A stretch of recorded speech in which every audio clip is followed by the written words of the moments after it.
மாமரத்துல ஊஞ்சல் கட்டணும் மாமரக்கிளியே, ஊஞ்சலில் ஒரு ஆட்டம் போடணும் மாமரக்கிளியே.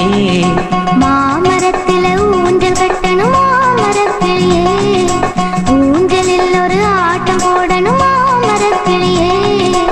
ஆத்து மண்ண சேர்த்து வச்சு வீடாக்கலாம், அந்த வீட்டுக்குள்ள கூட்டாஞ்சோறு நாமாக்கலாம்.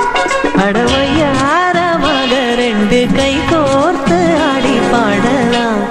மாலை நேரத்துல மாமரத்துல ஊஞ்சல் கட்டணும் மாமரக்கிளியே,